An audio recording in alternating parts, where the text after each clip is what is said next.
வாழ்த்துக்கள். இந்த நாளின் தியானத்திற்கு ஆதாரமாய் ஒரு வசனத்தை வாசிக்க கேட்போம். அது 2 தெசலோனிக்கேயர் 1ஆம் அதிகாரம் 12ஆம் வசனத்தை ஒருவர் வாசிக்க கேட்போம். நம்முடைய தேவன் உங்களை தமது அழைப்புக்கு பாத்திரராகவும் தமது தயையுள்ள சித்தம் முழுவதையும் விசுவாசத்தின் கிரியையும் உங்களிடத்தில் நிறைவேற்றவும் வேண்டும் என்று எப்பொழுதும் உங்களுக்காக வேண்டிக் கொள்கிறேன். இன்றைக்கு செய்திக்கு தலைப்பாக ஒரு குறிப்பிட்ட வார்த்தையை நான் எடுத்து உங்களோடு கூட பேச விரும்புகிறேன். செய்திக்கு தலைப்பாக நீங்கள் அழைப்புக்கு பாத்திரவான்கள். பக்கத்துல சொல்லுங்க, நீங்கள் பக்கத்துல இருந்து பார்த்து பேசுங்க. நீங்கள் அழைப்புக்கு பாத்திரவான்கள். அல்லேலூயா. என்ன அழைப்புக்கு நாம் பாத்திரவான்கள்? பல நேரத்தில் நாம் ரட்சிக்கப்பட்டுட்டோம், ஐயோ எப்பா சாமி எங்கேயோ ஒரு இடத்துல எப்படியோ வாழ்ந்தோம், அப்புறம் ஆண்டவரை அறிந்து கொண்டு ரட்சிக்கப்பட்டுட்டோம், அவ்வளோதான் நம்மளுடைய வாழ்க்கை கிறிஸ்தவ வாழ்க்கையாக மாறிச்சு என்ற நிலையிலே நாம் நின்று விடுகிறோம். ஆனால் வேதம் தெளிவாய் நம்மோடு கூட பேசுகிறது. வேதம் நமக்கு தெளிவாய் வெளிப்படுத்தி காட்டுகிறது. நீங்கள் சாதாரணமாய் அழைக்கப்படவில்லை, தேவனுடைய பார்வையிலிருந்து விசேஷித்தவர்களாக அழைக்கப்பட்டு பாத்திரவான்களாய் கருதப்படுகிறது. கையை தட்டி தேவனுடைய அழைப்புக்கு பாத்திரர்களாக நாம் இருக்கிறோம் என்று சொல்லி பவுல் எழுதுகிறார். தெசலோனிக்க பட்டணத்திலே மிகப்பெரிய ஒரு பாதிப்புகள் விசுவாசிகளுடைய இருதயங்களை கலங்க செய்து கொண்டிருந்தது. பலவிதமான பாரங்களிலே உபத்திரவங்கள் வரும்பொழுது சில போராட்டங்களை அவர்கள் பார்க்க முடியாமல், அதை ஏற்றுக்கொண்டு சகிக்க முடியாமல் சில நேரத்தில் தடுமாறியதையும் பார்க்க முடியும். அந்நாட்களிலே மரித்தவர்களுக்காக அவர்கள் துக்கித்துக் கொண்டிருந்த நாட்கள். இயேசு கிறிஸ்துவினுடைய வருகை குறித்து சரியான தெளிவற்றவர்களாய் தங்களுடைய வாழ்க்கையை அவர்கள் வாழ்ந்து கொண்டிருக்கிறார்கள். பல காரியங்களை பவுல் கேட்டுக்கொண்டே இருக்கிறார். ஒரு நாள் அவர் முடிவு எடுக்கிறார், இந்த ஜனங்க ஏன் இவ்வளோ வசனத்தை சொல்லிட்டும் இன்னமும் ஜனங்கள் விழிப்பா இல்லாம தேவனுடைய வருகை குறித்து தெளிவில்லாமல் செத்து போனவர்களுக்காக மரித்தவர்களுக்காக துக்கம் கொண்டாடிட்டு அவர்களுக்கு செய்கிற சடங்காச்சாரங்களிலே இவர்கள் மூழ்கி தங்களுடைய இருதயத்தை அதிலே தோய்ந்து போக செய்து கொண்டிருக்கிறார் என்று சொல்லி பவுல் ஒரு முடிவு எடுத்து ஒரு நிருபத்தை எழுதுகிறார். பவுல் எழுதின முதல் நிருபமே இதுதான். அவர் எழுதின கடிதங்களிலே முதல் கடிதமாய் கருதப்படுகிறது தெசலோனிக்க பட்டணத்திற்கு பவுல் எழுதின கடிதங்கள் தான். அதுக்கப்புறம் தான் மீதி கடிதங்கள்லாம் அடுத்தடுத்த காலகட்டங்களிலே பவுல் எழுதுகிறார். ஆனால் முதலாவது தேவனுடைய திருச்சபைக்கு தெளிவாய் அறிந்து ஆவியிலே உணர்ந்தவனாய் எழுதப்படுகிற ஒரு கடிதத்தை தெசலோனிக்க பட்டணத்துக்கு முதலாம் கடிதத்தையும் பிற்பாடு 2ஆம் கடிதத்தையும் அவர் எழுதி அனுப்புகிறார். அந்த வார்த்தையிலே அந்த கடிதத்திலே ஒரு வார்த்தையை அவர் சொல்லி அனுப்புகிறார். நீங்கள் தேவனுடைய அழைப்புக்காக, தேவனுடைய தெரிந்து கொள்வதற்காக நீங்கள் தெரிந்து கொள்ளப்பட்ட பாத்திரவான்கள். பல நேரத்தில் நமக்கு பாடுகள் வரும் பொழுது, சோதனைகள் வரும் பொழுது, கண்ணீரின் பள்ளத்தாக்கிலே நடக்கும் பொழுது, பலவிதமான இச்சைகளினாலே பலவிதமான போராட்டங்களினாலே சோதிக்கப்படுகிற பல கஷ்டமான காலங்களிலே போகும் பொழுது நாம் தேவனுடைய அன்பினாலே தேவனுடைய சித்தத்தினாலே அழைக்கப்பட்டவர்கள் என்கின்ற ஒரு அழைப்பை நாம் மறந்து விடுகிறோம். இன்றைக்கு ஒரு சின்ன பாடுகள் வந்துட்டா, சின்ன உபத்திரம் வந்துட்டா, இல்லை ஏதோ ஒரு போராட்டம் வந்துட்டா, ஒரு இழப்பு வந்துட்டா, நாம் தேவனை தூஷிக்கிற அளவுக்கு நம்முடைய இருதயமானது தேவனுக்கு மகிமையை கொடுக்காமல் அவிசுவாசத்தினால முறுமுறுத்து தேவனையே நாம் துக்கப்படுத்தும்படிக்கு பேசி விடுகிறோம். நீங்க அதுக்கு அழைக்கப்படலை. பக்கத்து பசங்க நீங்க அதுக்கு அழைக்கப்படலை.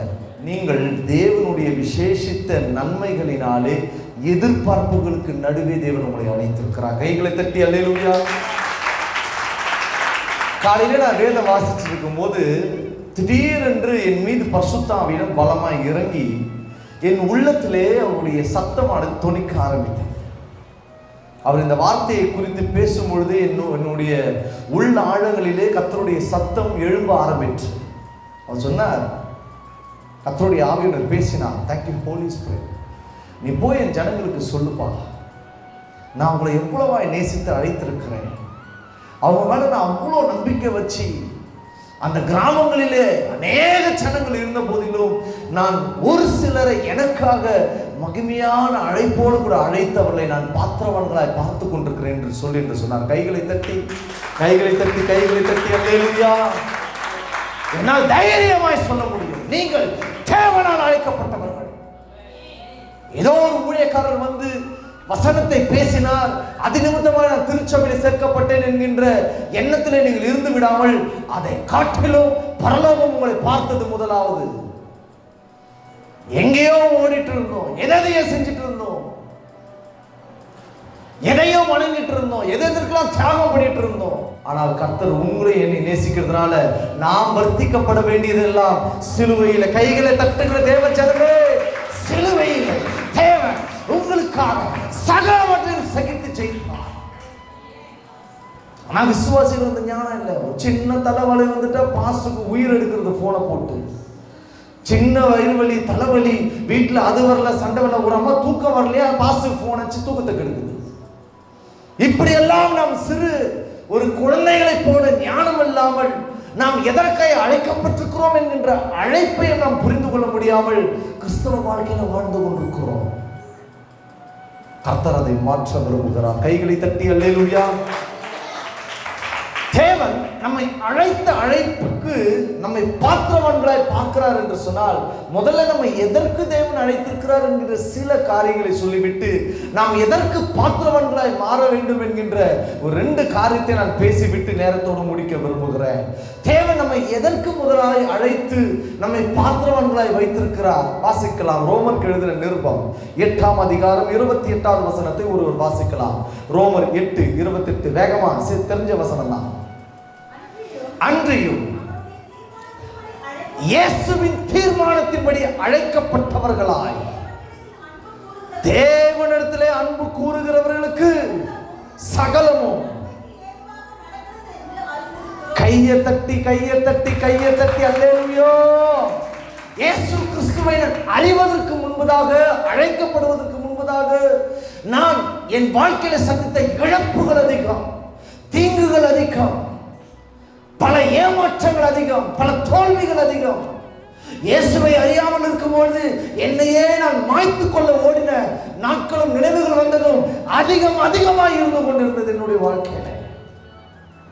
ஆனால் என்றைக்கு என் இயேசு என்னை அழைத்தாரோ அன்றைக்கே நான் இயேசுவிடத்தில் அன்பு கூறுவதற்கோ, அவரிடத்திலிருந்து வருகிற சகல நன்மைகளை நான் பெற்று சுகமாய் வாழ்வதற்கோ நான் அழைக்கப்பட்டிருக்கிற. கைகளை தட்டி அல்லேலூயா. நல்ல கையை தட்டி தேவ ஜனமே, இயேசுவுக்கு நன்மை செய்கிறவராய் உன்னை அழைத்திருக்கிறார். எவ்வளவு பிள்ளை சுனியத்தில் இருந்த எவ்வளவு குடும்பங்களை தேவன் ரட்சித்து இருக்கிறார்.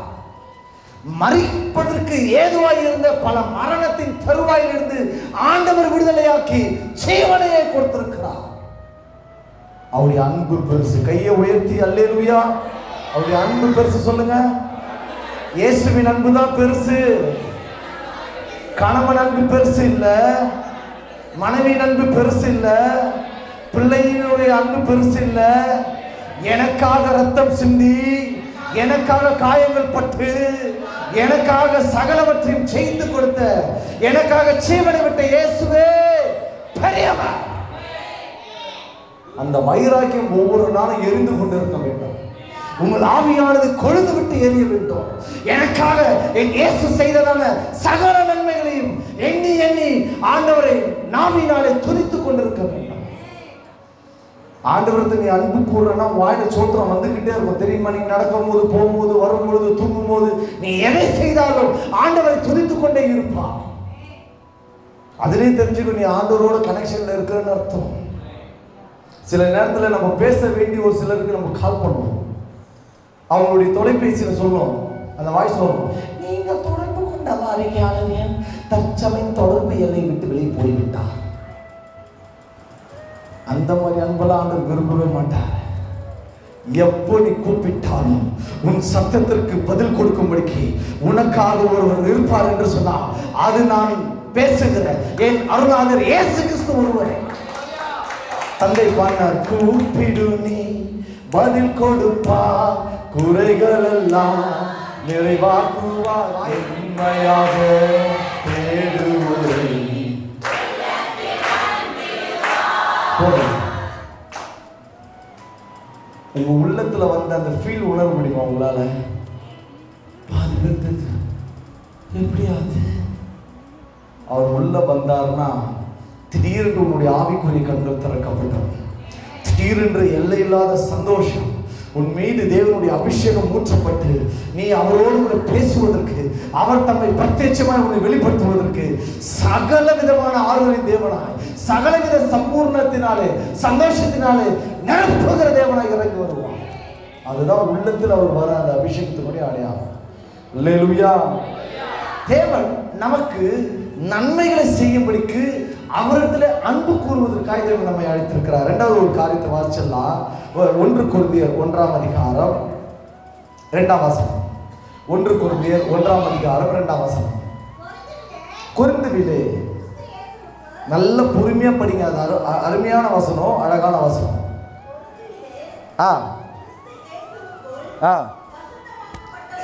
பரிசுத்தமாக்கப்பட்டவர்களாயும் பரிசுத்தவான்களாகும்படி அழைக்கப்பட்டவருமாய் இருக்கிற தேவனுடைய சபைக்கும். எல்லாம் என்னைய பாருங்க. இரண்டாவது, தேவன் நம்மை அழைத்திருக்கிற ஒரு விசேஷித்த ஒரு நோக்கம். நீங்கள் தேவனுடைய பார்வையிலே அழைக்கப்பட்ட அழைப்புக்கு நீங்கள் சரியான பாத்திரவான்களாய் இருப்பீர்கள் என்ற நம்பிக்கை நீங்கள் பரிசுத்தவான்களாய் மாற வேண்டும் என்பதற்காக. அல்லேலூயா, அல்லேலூயா. பரிசுத்தத்தை குறித்து தான் வேதம் தெளிவாய் பேசுகிறது. அவரை குறித்து அவர் வெளிப்படுத்தும் பொழுது 1 பேதுரு எழுதுகிறார், அவர் பரிசுத்தராய் இருக்கிறது போல நாமும் இருக்கிறோமா? ஹலோ, இருக்கிறீங்களா?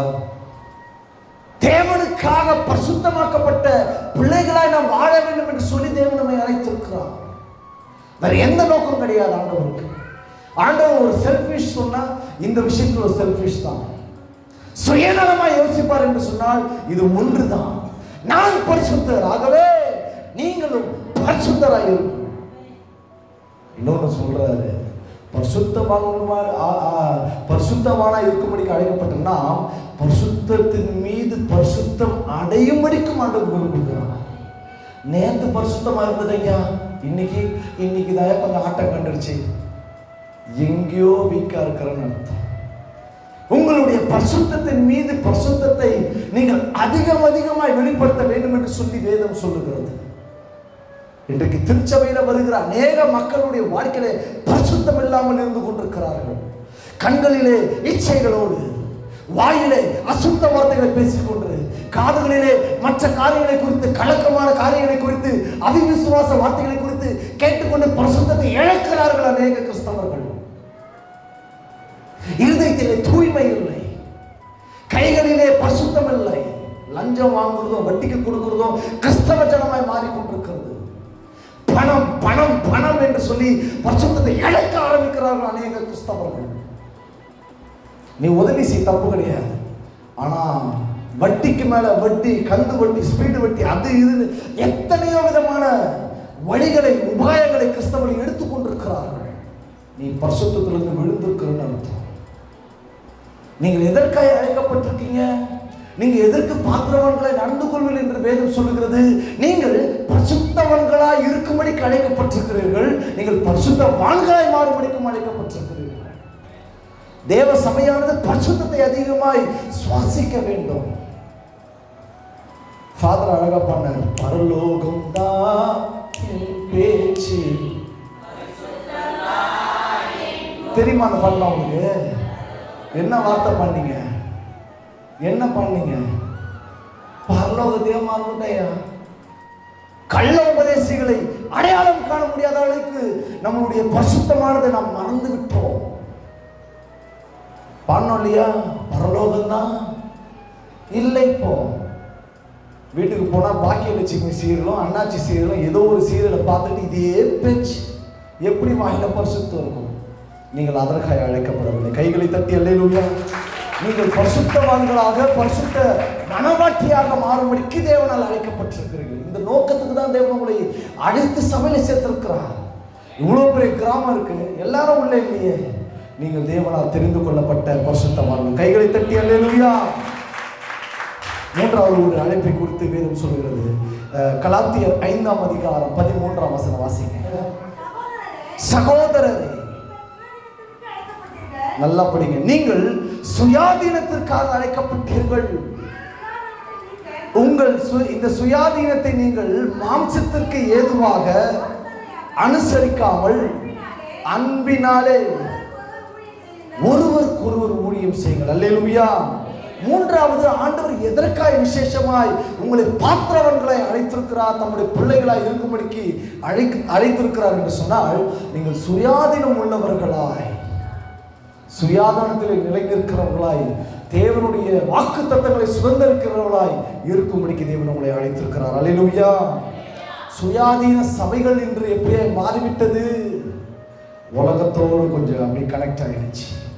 சுயாதீன சபைகள் என்று பேசப்படுகிற சபைகள் இன்றைக்கு மாடர்ன் உலகத்திலே, டிஜிட்டல் உலகத்திலே போய் இருக்கிறதுனாலே அல்லது போய் இருக்கிறதுனாலே இன்றைக்கு சுயாதீன சபைகள் துணிகரம் கொண்டு பல காரியங்களை செய்ய ஆரம்பித்து விட்டது.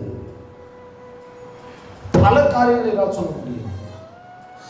எதை செய்தாலும் தேவன் நம்மை ஏற்றுக்கொள்வார், அந்த கிருபையானது நம்மை சேர்த்துக் கொள்ளும் என்று துணிகரமாய் நம்முடைய தவறுகளை கூட சுட்டி காட்ட முடியாத அளவுக்கு திருச்சபைகள் போய் கொண்டிருக்கிறது. அது சுயாதீனம் கிடையாது. சுயாதீனம்னா என்ன தெரியுமா? அதே வசனத்துக்கு கீழே வாசிங்க சிஸ்டர், நல்லா கவனிங்க. சுயாதீனத்தை குறித்து இயேசு சொன்ன ஒரே கட்டளை இது ஒன்றுதான். வாசிங்க சிஸ்டர் மறுபடியும். சகோதரரே, இல்ல கீழே 14 வாசிங்க. உன்னிடத்தில் நீ அன்பு கூறுகிறதை போல பிறரிடத்திலும் அன்பு கூறுவாயாக. இந்த ஒரே வார்த்தையிலே இந்த நியாய பிரமாணம் என்று உங்களுக்குள்ள பேசப்படுகிறதே அது ஒழிந்து சுயாதீன பிரமாணமாய் நான் உங்களுக்கு கொடுத்து விடுகிறேன் என்று சொல்லி அவர்கள் அதை சொல்லுகிறார். அல்லேலூயா. சுயாதீன பிரமாணம் என்பது நீ உன்னை எப்படி நேசித்து உனக்கான சில காரியத்தை செய்து கொண்டு வாழ்கிறாயோ அதே போல பிறனையும் பார்த்து செய்ய வேண்டும் என்று வேதம் சொல்லுகிறது. அதாவது ஒரே என்ன சொல்லணும்னா, மற்றவனையும் உன்னை போல நேசித்து அன்பு. ஆண்டவருக்கு எவ்வளவு நம்பிக்கை பாருங்க நம்ம மேல. பக்கத்துல கையை பிடிச்சு சொல்லுங்க, ஆண்டவர் உங்களை எவ்வளவா நம்புகிறார், எவ்வளவு உங்களை மதிக்கிறார். முழுசா உங்க பக்கம் சார்ந்துட்டாங்க, அதையும் சொல்லுங்க. அப்படியா சொல்றேன்? என் வீட்டுக்காரே என்னை மதிக்க மாட்டாரு, சேர்க்க மாட்டார், அவர் எப்படி என்னை நம்புவாரையா? யார் உன்னை நம்புறாங்களோ இல்லையோ, இந்த உலகம் உன்னை நம்புறது இல்லையோ, பரலோகத்தின் தேவனானவர் உன் மீது நிறைவாயிருக்கிறார். அல்லேலூயா, அல்லேலூயா. உன்னை யார் வேணாலும் விட்டு கொடுத்துடலாம், ஆனா பரலோகத்தின் தேவன் உங்களை விட்டு கொடுக்கவே மாட்டார். கைகளை தட்டி உன்னை ஏளனமாய் அநேகர் பேசலாம், உன்னை ஒதுக்கி வைத்து கூட இந்த உலகம் பார்த்து மகிழலாம், ஆனால் உன்னை வெறுக்காதவர், உன்னை மறக்காதவர், உன்னை ஒரு நாளும் கைவிடாதவர் அருள்நாதர் இயேசு கிறிஸ்து. கைகளை தட்டி மகாராஜாவுக்கு கைகளை நல்லா தட்டி ஆண்டவரே இப்படிலாம் நம்மளை அழைச்சிட்டாரு. ஆனா இதுலயே நம்ம பொருட்கெல்லாம் பிடிச்சி என்னென்னமோ பண்ணிட்டு இருக்கோம். ஆண்டவருக்கு ஒரு நோக்கம் உண்டு. திருச்சபையின் மக்களை குறித்து பெரிய தரிசனத்தை ஆண்டவர் வச்சிருக்கிறார். எருசலேமிலே 120 பேர்களாய் சேர்ந்து பெந்தெகோஸ்தே அனுபவத்திலே பரிசுத்தாவியை பெற்ற அவர்கள் பிற்பாடு தேவனுக்காக செயல்பட்ட விதம் என்பது இன்றளவும் பேசப்பட்டு கொண்டே இருக்கிறது. கர்த்தருடைய நாமத்திற்கு மகிமை உண்டாவதாக. அல்லேலூயா, அல்லேலூயா. ஆண்டவர் ஒரு திருச்சபை உருவாக்குவதனுடைய நோக்கமே நீங்கள் இந்த உலகத்திற்கு வெளிச்சமாக இருக்க வேண்டும் என்று சொல்லிதான். ஆண்டவர் உங்களை பெரிதளவுக்கு நம்பி இருக்கிற ஒரே ஒரு காரியம், நீங்கள் அவருக்கு முன்பதாக அழைத்த அழைப்புக்கு பாத்திரவான்களாக நடந்து கொள்ளும்படிக்கு ஆண்டவர் உங்களை நம்பி கொண்டிருக்கிறார். இந்த பாத்திரவான்களுக்கு இன்னொரு ஒரு டிரான்ஸ்லேட்டர் இருக்கு, அது ரொம்ப அழகா இருந்தது, அது நம்மளுக்கு புரிய வைத்தது. இந்த பாத்திரவான்கள் சொல்றோம் இல்லையா, அதுக்கு என்ன அர்த்தம்னா ஏற்றவாறு, அதாவது அதற்கு நின்று வாழ்கிற தகுதி உள்ளவர்களாய் அப்படின்னா அது ஒரு டிரான்ஸ்லேட். நாம் பரிசுத்தவான்களாக தேவனுடைய சுயாதீனத்திலே இருந்து தேவனுடைய சித்தத்தை நிறைவேற்றுகிறவர்களாக, தேவனிடத்தில் அன்பு கூர்ந்த நன்மைகளை பெற்று வாழ்கிறவர்களாக நாம் அழைக்கப்பட்டிருக்கிறோம் என்று சொல்லி பார்த்தோம். ஆனால் மிக முக்கியமாக 2 காரியத்தை இன்றைக்கு சபை பார்க்க வேண்டும். எதை நோக்கி சபை போய்கொண்டிருக்கிறது, சபையின் மக்கள் எதை நோக்கி போய்கொண்டிருக்கிறார்கள் என்று சொல்லி ஒரு சில காரியங்களை நான் உங்களோடு கூட பேசி செபிக்க விரும்புகிறேன். முதல் காரியத்தை பார்க்கலாம். நாம் பாத்திரவான்களாய், அழைக்கப்பட்ட அழைப்புக்கு பாத்திரவான்களாய் நடந்து கொள்ள வேண்டும் என்று சொன்னால் ஆண்டவர் என்னிடத்தில் எதிர்பார்க்கிறது ஒன்றே ஒன்றுதான். முதல் காரியத்தை வாசிக்கலாம். லூக்கா எழுதின சுவிசேஷ புத்தகம் 7ஆம் அதிகாரம் 4ஆம் வசனம் 5ஆம் வசனம்.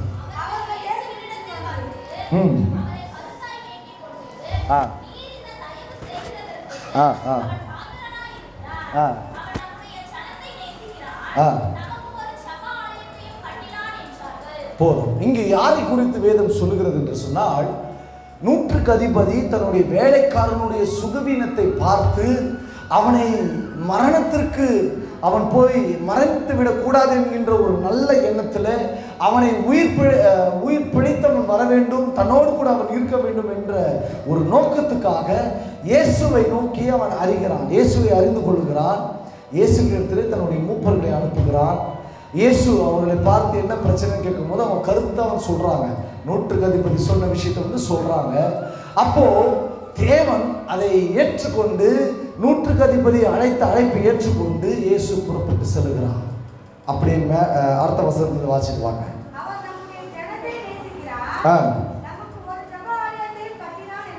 அடுத்த வசனம். அப்பொழுது இயேசு அவர்களுடனே கூட இயேசு போனார். நல்ல கவனிங்க, வாசிங்க சிஸ்டர். நூற்றுக்கு அதிபதி தன் சிநேகிதனை நோக்கி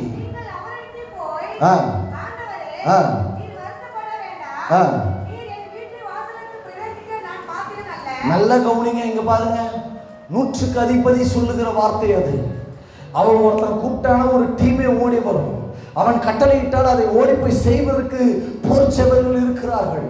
100 பேருக்கு பெரிய தலைவனாக கருதப்படுகிற ஒரு எஜமான ஸ்தானத்தில் இருக்கிறவன் இயேசுவை அறிந்து கொண்டு இயேசு தன்னிடத்தில் வருகிறார் என்று அறிந்து கிட்டத்தட்ட அவர் வருகிற அந்த தொலை தூரத்துக்கு நேராக ஓடி அவன் சொல்கிறான். வாசி சிஸ்டர்.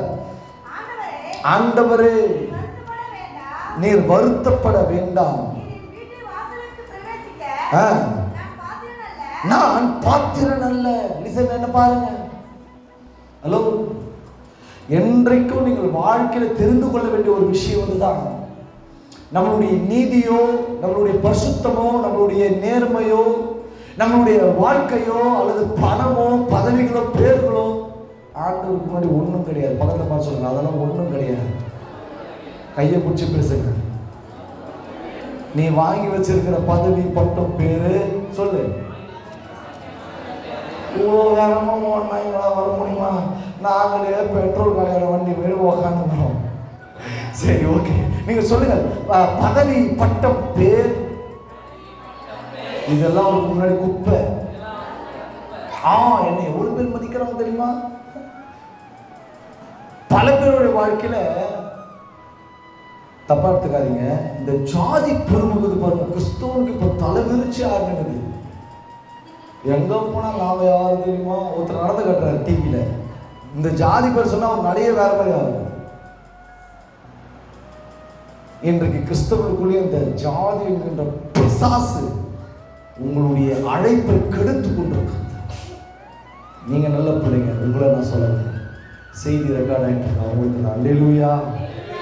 சாதியை குறித்து பேசுகிற எந்த ஒரு கிறிஸ்தவனும் தேவனுக்கு பாத்திரன் அல்ல.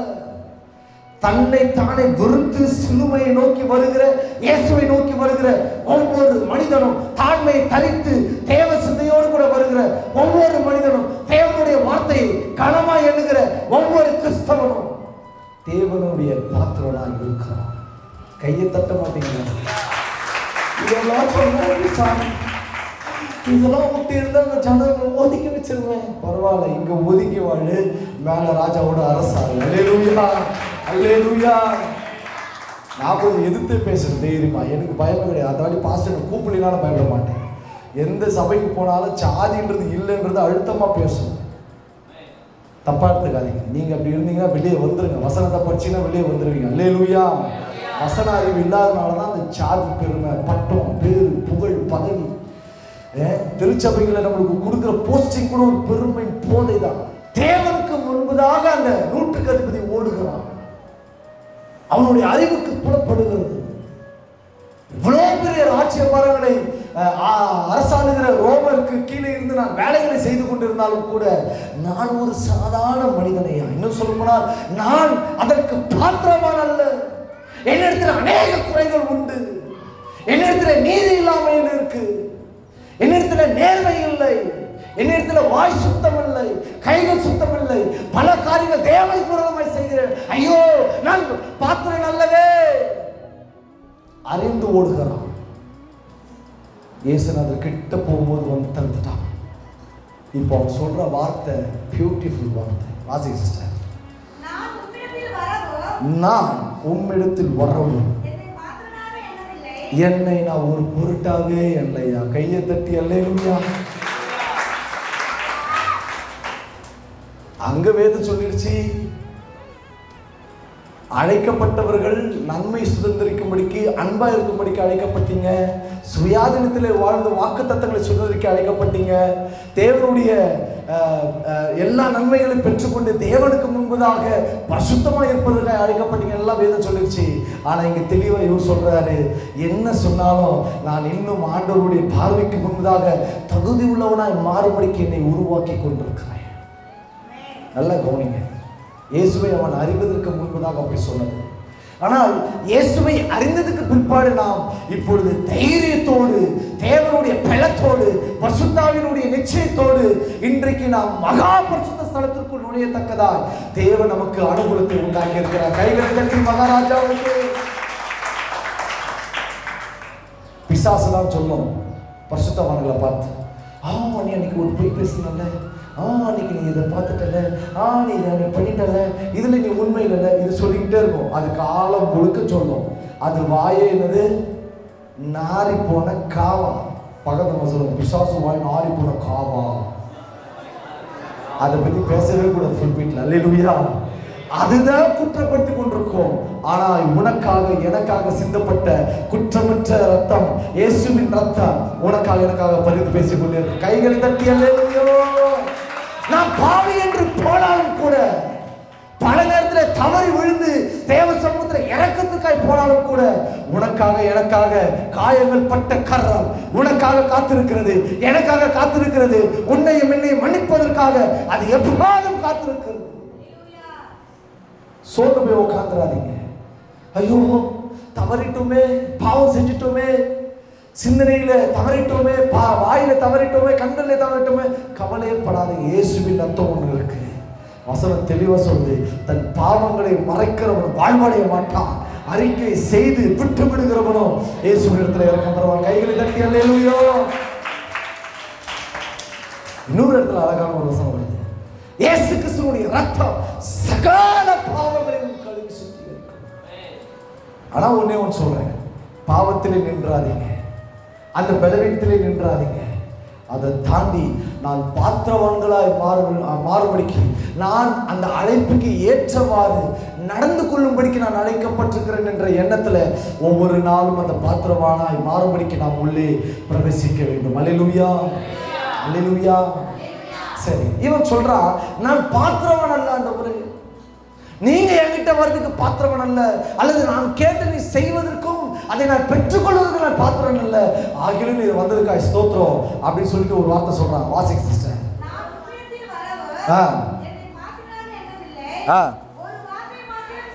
சபையே கொஞ்சம் கவனிங்க.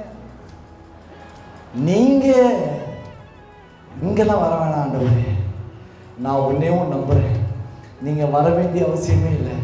ஒரு வார்த்தை இங்க சொல்லுங்க, இப்படியே நான் பதிலை வாங்கிக்கிறேன். நீங்க சொன்ன உடனே எனக்கான பதில் வந்துவிடும். அல்லேலூயா, அல்லேலூயா.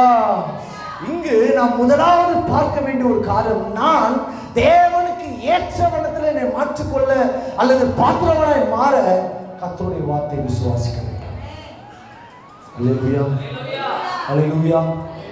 எத்தனை பேர் கர்த்தருடைய வார்த்தையை விசுவாசிக்கணும்?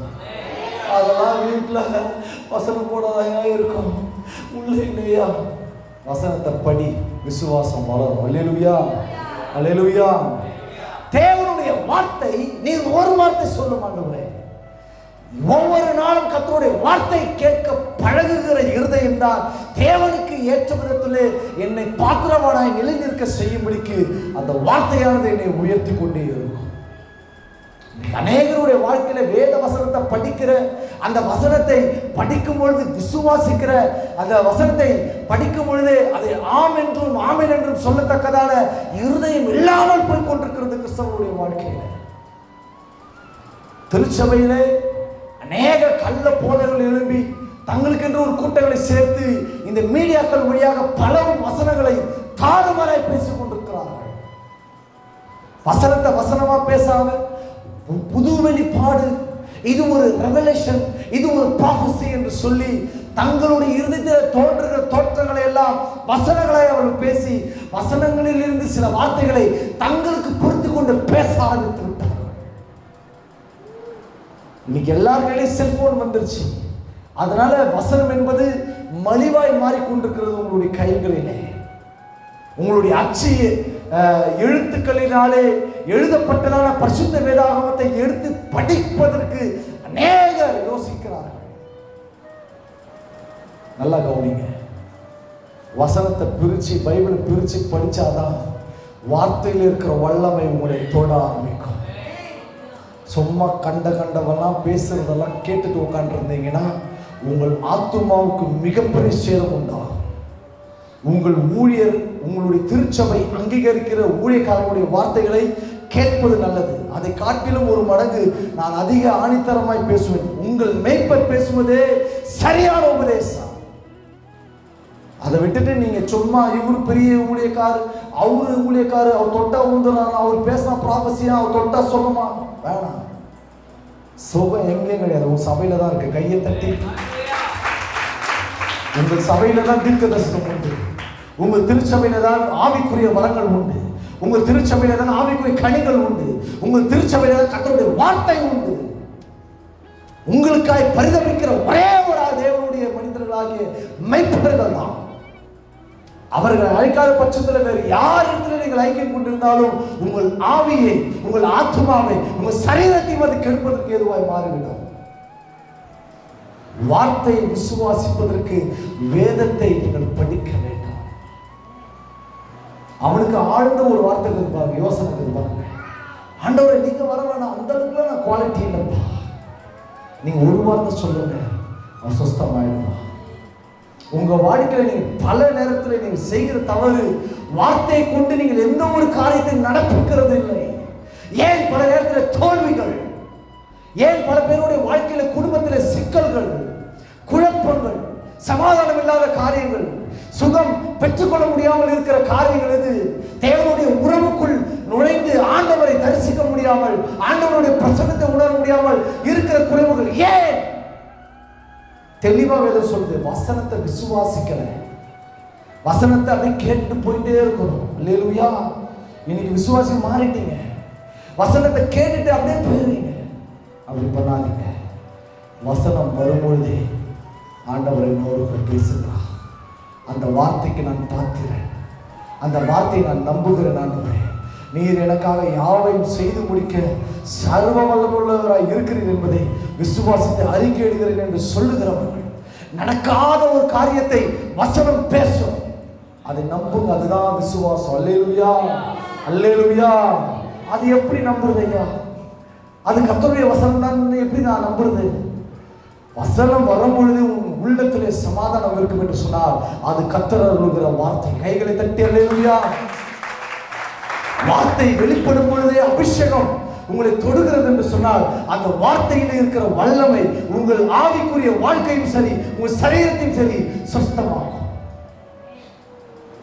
நாம் பாத்திரவாங்க நடப்பதற்கு வசனத்தை தியானிக்க வேண்டும். அல்லேலூயா. இரண்டாவது ஒரு காரியத்தை முடிச்சிடலாம். அப்போஸ்தலர் 5ஆம் அதிகாரம் 40-41. சீக்கிரம் வாசிங்க.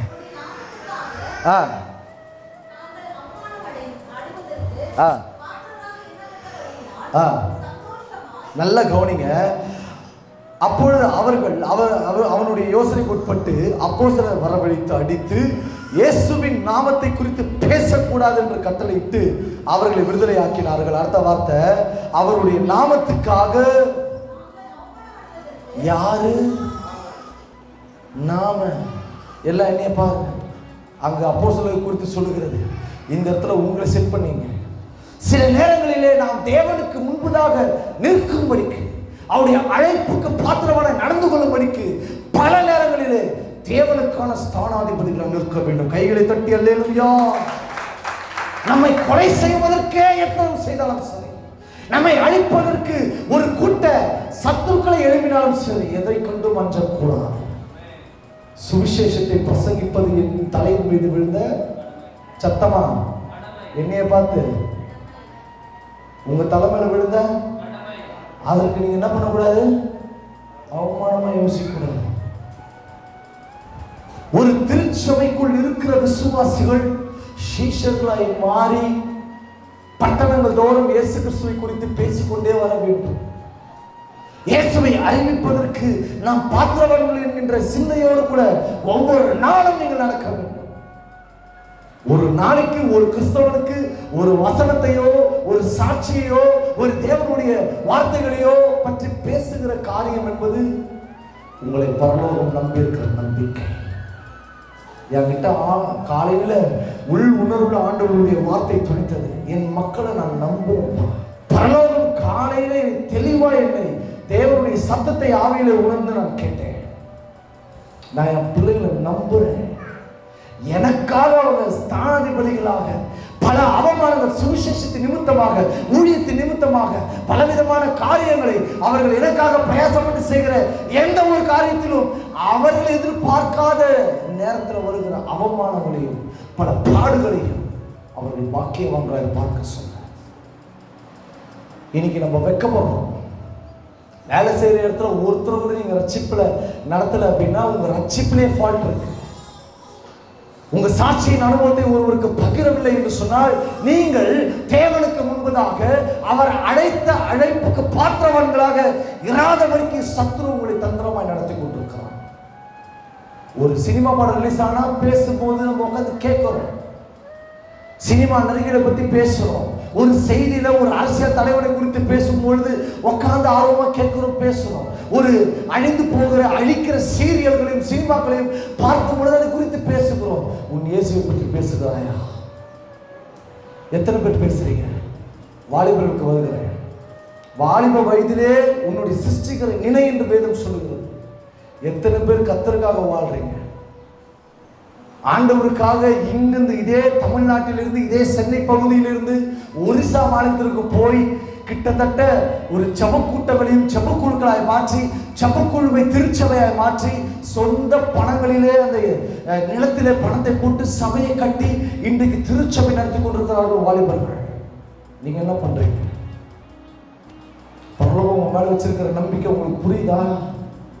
நான் கார் வாங்கணும், வீடு வாங்கிட்டு கட்டிட்டு நான் ஜம்முன்னு உட்காரணும், என் பிள்ளைங்களுக்கு நான் சொத்து சேர்த்து வச்சுட்டு போகணும், அது கிடையாது. நீங்க மேலே போனோன்னு கேட்குற முதல் கேள்வி, எனக்கு நீ என்ன செஞ்ச? பக்கத்தை பார்த்து சொல்லுங்க, எனக்கு நீ என்ன செஞ்சதான் கேட்பேன். ஐயா அதெல்லாம் பாஸ்ட் செஞ்சுப்பார், நான் யார் செய்யணும்? நீயும் சிஷ்யன் தான். விசுவாசிகளாவே உட்காந்து தறியை தேய்ச்சி தேய்ச்சி தான் நீ புது சபை கட்டி அதை மாத்து, நீ சிஷ்யனை மாறும். அல்லேலூயா.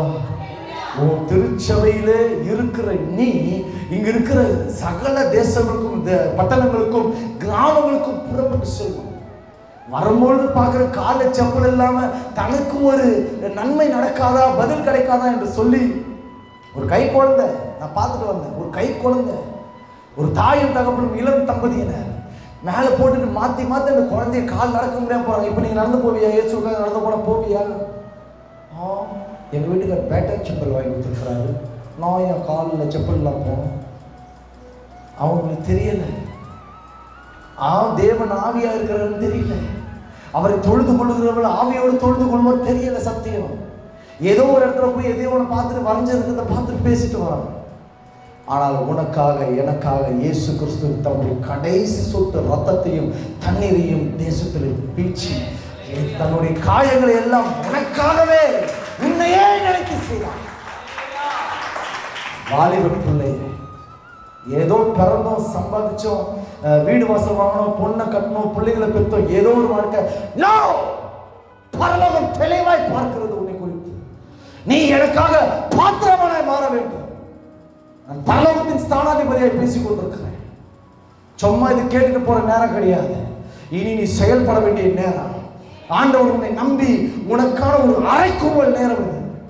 இன்னமும் எனக்கு இந்த நேரமோ, எனக்கு இந்த தகுதியோ, எனக்கு இந்த ஞானமோ நினைக்காத. தேவ சமூகத்தை காத்துரு, ஜெபத்தோட காத்துரு, வசனங்களை தேடி படி. வசனத்தோட ஆண்டவர் உன்னோடு கூட இடைப்படுவான். இன்னமும் நேரத்தை கழிச்சுக்கிட்டு, பேர பிள்ளைகளோட நேரத்தை விளையாடிக்கிட்டு, பொன் பிள்ளைகளோடு கூட பேசிக்கிட்டு, செல்போன்ல மணிக்கணக்கா சார்ஜ் போனாலும் சார்ஜ் தூக்கி செல்லுல சொருவிட்டு பேசிட்டு இருக்கிற நேரங்கள் போகட்டும். என் இயேசுவுக்காக கைகளை கர்த்தருக்காக ஏந்தி வேதத்தை பிரித்து படி. என் ஆத்மாவுடைய வார்த்தை, என் ஆண்டவருடைய இருதயம் இதுல உனக்காக எழுதப்பட்டிருக்கிற. கையை தட்டி பரலோகத்துக்கு மகிமையா. ஆண்டவருடைய இருதயமே நம்மளுடைய கையில இருக்கிறது. திருச்சபை மக்கள் மறந்து வாழுது. ஏதோ பிரசங்கத்தை வந்தோமா கேட்டோமா, தப்பா எடுத்துக்காதீங்க. சில நேரத்தில் சபையில் இருக்கிற ஒழுங்குகளை அட்டன் பண்ணிட்டு போயிட்டோமா, ஓகே ரைட் அப்படின்னு போயிருக்கீங்க. No no no no no. நீ கர்த்தருக்கு தேவை. பக்கத்து பாசம், நீ கர்த்தருக்கு தேவை. நீ தான் தேவை. அவங்க இருக்கிறாங்க இவங்க இருக்கிறாங்கன்னா பார்க்காதீங்க. உனக்கு ஒண்ணுமே தெரியலனாலும் ஊழியத்தில் முதல்ல இணக்கமாயிரு, சபையில இணக்கமாயிரு. நான் இன்னைக்கு இவ்வளோ வைரகமாக பேசுகிறேன். அது காரணம், என் ஊழியரோடு நான் இருந்தேன், என் சபையோடு நான் இருந்தேன். அதில் எனக்கு போடப்பட்ட தேவனுடைய வசனங்களாகிய அஸ்திபாரங்கள் தான் என்னை ஊன்ற கட்டி இன்றைக்கு ஆண்டவருக்காக பயன்படுத்தி கொண்டிருக்கிறேன். சபையோட ஐக்கியமாக, சபையோட தரிசனத்தை புரிந்து கொள்ளுங்க, ஊழியக்காரனுடைய பாரத்தை புரிந்து கொள்ளுங்க. ஊழியக்காரர் ஜெபிக்கிற வார்த்தைகளையும் அவனுடைய அர்ப்பணிப்புகளையும் அவனுடைய தியாகங்களையும் மதிங்க. முதல்ல சும்மா அங்கேருந்து இவ்வளோ வரதுக்கு எனக்கு கஷ்டமா இருக்கு. கோடம்பாக்கத்துலேருந்து இங்கே வரலாம் எவ்வளோ பெரிய விஷயம். நீ சும்மா போயிட்டு வாங்க, டெய்லி போயிட்டு வாங்க. இல்லை சும்மா பாஸ்வேர்டு பார்த்துட்டு வரையா, நான் சும்மா தாங்க போயிட்டு வரையன்னா அடுத்த வாட்டி பாஸ்வேர்டுக்கு நீங்கள் போக மாட்டீங்க. எதுக்கு எனக்கு இது தேவையில்லாத வேலை, அந்த ஆளோட இப்படி வர சொல்லுவீங்க. ஆமாம், சில விசுவாசிகள் பிள்ளை மதிக்காமல் இருக்குது. பாஸ்டர் முன்னாடி பார்த்தா பாஸ்டரு, வெளியே வந்தா அந்த ஆள் என்னமோ பேசினாரு, ஒன்றுமே புரியல தான். எதுக்கு தான் சும்மா போலீங்கன்னா வீட்டுக்கு வந்துடுவார்ல. கிடையாது. பரலோகம் உங்களை நம்பி இருப்பதற்காக ஆண்டவர் சபை எழுப்பியிருக்கிறார். இந்த சபையில் அவருக்காக நீங்கள் சகலவற்றையும் செய்யும்படிக்கு ஸ்தானாதிபதிகளை மாற வேண்டாம். அப்போஸ்தலரை நிற்க வச்சுட்டு இயேசுவை பற்றி பேசக்கூடாது சொல்றாங்க. பேசினா உன்னை கொன்னுடுவேன்னு சொல்றாங்க. லிசன் நினைப்பா, கொன்னுடுவேன். என்ன கலக்கம் பண்ணிட்டு இருக்கிறியா, வாயை விட்டு ஓடுறாங்க. எல்லாத்தையும் கேட்குறாங்க. கடைசியில் அடின்னு அடிச்சு துவைக்கிறாங்க. அந்த வசனத்தை மறுபடியும் வாசிச்சிட்டேன். 41 வாசிங்க. இல்லை மேலே வாசிங்க, 40 வாசிங்க.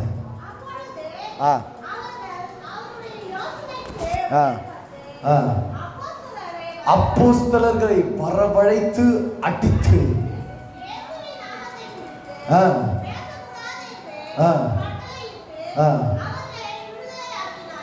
பீச்சில் ஒரு வாலிபர் டீம், திரள் ஜனங்கள் இருக்கு மெரினா பீச்சில். ஒரு வாலிபர் கத்துறான், 5-6 வாலிபர் பிள்ளைகள் அவனை சூழ்ந்து இருக்கிறாங்க. என்ன தைரியம் பாருங்க தம்பிக்கு. ஒரு குடிக்கார கும்பல் ஒரு மதுபான கடையில நின்று தீவிரமாய் வாங்கி கூட வெறி கொண்டு வாங்குகிறார்கள். மதுபானத்தை கடிச்சிச்சுன்னா அப்படியே பரலோகத்துக்கு போற ஒரு ஆத்மாத்மான ஒரு திருப்தியை நோக்கி அங்க அப்படியே சாராயத்தை வாங்குகிறார்கள். ஒரு மனிதன் நின்று பேசிக் கொண்டிருக்கிறான். சாராயத்தை குடிக்காதவர்கள் அது தேவனுக்கு விரோதமான ஒரு கோபத்தை கொண்டு வரும் என்று சொல்லி பாவத்தை குறித்து அவன் பேசுகிறான். என்ன தைரியம் பாருங்க. ஒரு சகோதரி ஒரு பட்டணங்களில் போய் 2 பேர் டிராக்ஸ் கொடுத்துட்டு போறாங்க. பாஸ்டர் பின்னாடி வர கூப்பிட்டு மிரட்டுறான். ஒரு ஆர்எஸ்எஸ்காரன் தைரியமான சொல்றாங்க, இந்த தேசத்துல எங்களுக்கு சுதந்திரம் உண்டு, நாங்கள் மத பிரச்சாரம் செய்வோம் என்று சொல்லி கைகளை தட்டி அல்லேலூயா. இவர்களை தேவன் பாத்திரவன்களை பார்ப்பாரா? அல்லது ஒண்ணுமே செய்யாம சபைக்கு வந்து தலையை தச்சுட்டு ஐயா கிட்ட ஆசீர்வாதம் வாங்கி போற உன்ன பாத்திரவான பார்ப்பாரா? நீங்கள் தான் பாத்திரவான்கள். நீங்க தான் அழைக்கப்பட்டவர்கள். இன்னும் கூடுதலா சொல்றேன், நீங்கள் தெரிந்து கொள்ளப்பட்டவர்கள். இந்த வார்த்தை எல்லாருக்கும் கிடையாது. அழைக்கப்பட்டவர்கள் அநேகர், தெரிந்து கொள்ளப்பட்ட சிலர். நீங்க தான். அல்லேலூயா. எத்தனை பேர் ஆண்டவருக்கு ஒப்பு கொடுத்து, ஆண்டவரே என்னை நீ சுட்டி கண்ணை அப்படியே மூடிடுங்க, யாரையும் பார்க்காதீங்க, நான் எல்லாரையும் பார்ப்பேன், எல்லாம் கண்ணை மூடணும், ஒருத்தர் கூட கண்ணை திறந்திருக்க கூடாது. இது அர்ப்பணிக்கிற நேரம். என் உள்ளத்திலே பரலோகத்தினுடைய விருப்பங்களை, அந்த சத்தத்தை நான் கேட்கிறேன், என் ஆவியிலே நான் கவனிக்கிறேன், அதை உணர்கிறேன். கண்ணை மூடி ஒருத்தரும் பார்க்கக்கூடாது. யார் யார் என்ன பண்ணுறாங்க, யார் ஒப்பு கொடுக்குறாங்க, யார் என்ன பேசுகிறாங்க எனக்கு தேவையில்லை. தேவனுடைய வார்த்தையை மனதிலே ஏற்றுக்கொண்டவர்களாய், ஆண்டவரே என்னோடு கூட பேசி கொண்டிருக்கிறார் என்ற எண்ணத்தோடு கூட ஒப்பு கொடுக்கிறார். ஆண்டவர்ப்பா சொல்லுங்க, ஆண்டவரே இனி எனக்காக அல்லப்பா. சொல்லுங்க வாய் திறந்து, இனி எனக்காக அல்ல, உமக்காக. சொல்லுங்க, உமக்காக. சத்தமா சொல்லுங்க, உமக்காக. எனக்காக வாழ்ந்தது போதும், உமக்காக இனி வாழ்வேன் ஆண்டவரே. நான் பாத்திரமானாய் நடந்து கொள்வேன் ஆண்டவரே. நீர் அழைத்த அழைப்புக்கு நான் பாத்திரமானாய் நடப்பேன். எல்லாம் வாய் திறந்து சொல்லலாமா? உமக்காகத்தான் வாழ்கிறேன், உம்மைத்தான் நேசிக்கு. நல்ல வாய் விரிவாய் திறந்து, உமக்காகத்தான் வாழ்கிறேன்,